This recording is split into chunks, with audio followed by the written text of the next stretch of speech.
before I even start, I don't want to catch any shit if I only have one plate on here. This is for demonstrative, instructional purposes only. Because I know somebody's going to comment some smart ass shit. Alright, so this is leg press. The main thing with this one is keeping your heels on the platform. I mean, there is a time and place where you want to push with the balls of your feet on certain exercises. 95% of the time, I've always benefited more from pushing with my heels and teaching people to do that. But there's a big problem. A lot of people initially don't do that. I don't know if it's because the weight comes down, they start getting scared, so they try to shift their weight to the balls of their feet and get their hips under them and push. If it's like an instinctive maneuver. Same thing as like doing this when they squat or what. But you really want to push with the heels. If you can't get really low pushing with the heels, you should probably stretch more, work on some flexibility. I'm thinking the issue's probably there.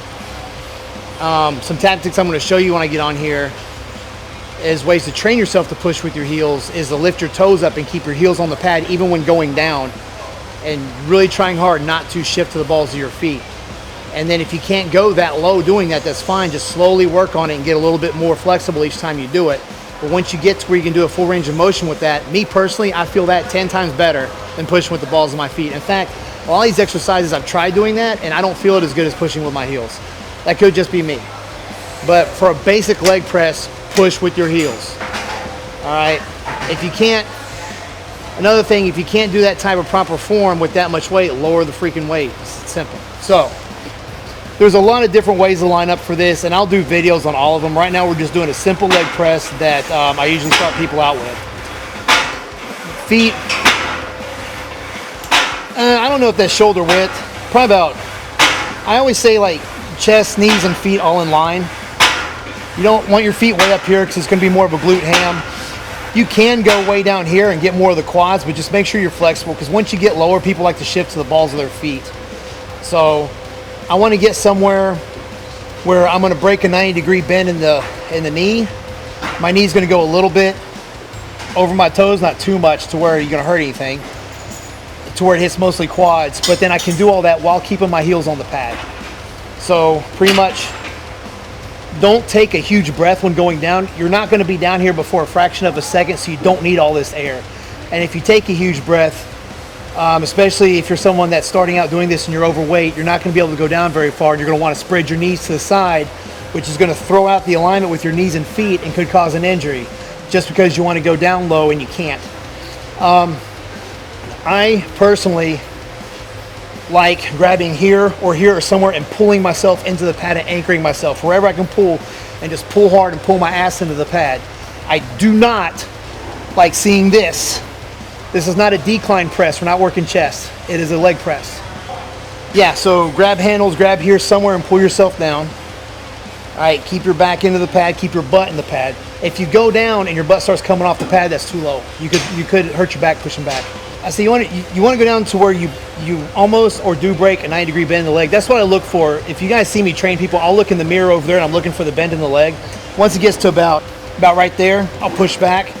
Right there is okay. It's like 90 or a little bit less. If you are flexible and can go all the way down right here, as long as it doesn't hurt your knees, that's fine. And you can push with your heel. What I'm meaning is I don't want to see this. Anything greater than 90-degree bend in the leg. I want 90 or less. So I come down and I just push with my heels and push up like that. Really simple. Now here's the heel stuff I'm talking about. If you have a habit of doing this because you're afraid the weight's going to crush you, even though there's safety stops on this leg press and you forget that, then here's some ways to kind of train yourself to do it properly. See, right here I'm lifting my toes up. So I'll lift my toes up and come down and keep them up. And then see, me right now, I'm already wanting to shift. But I have to force myself to stay on my heels and push. Another thing I have people do is to do the same. And then when they push like this. As long as there's no danger of their feet slipping and the sled coming down, even though there's safety stops here. Come down, just like that, until I get the hang of it. But then once you get really trained, you can push with your heels. You can keep your whole foot against the pad, and you just do it normal like this. What I don't want to see is this. or coming down like this. People will come down like that and just see how my butt rolled off the pad. That could be a possibility of a back injury right there. Yeah, keep the toes up, push with your heels. Get a decent height to where it's comfortable, but you can break a 90 degree in the leg and push just like that. Like that right there feels really good. I don't know how that is because I can't see the camera, but that right there feels perfect for me. All right. You want to come down controlled and then push up. Do not lock your legs. You don't want to. You could hyperextend your knee, I guess, but it's just not safe. And plus, if you come out to where you barely lock out and you can train yourself to stop there, you're going to have constant tension on the leg during the whole movement, which is going to stimulate the muscle a lot better. So you want to keep constant tension. So always keep a slight flex in the knee. Don't ever fully lock it out. Yeah. So recap. Push with the heels. I've showed you different ways to do that. I like to go to where the heels are lined up with the bottom or a little bit above the bottom of the pad, because any higher, then it's hard for me to get that 90 degree bend. And I'm going to stimulate hams and glutes a little bit more, so I like to go a little lower. If you have knee pain, you may have to go up a little higher and just deal with it. And just deal with the fact you can't go really low and get a huge bend in the leg. Just depends. But right there is good for me.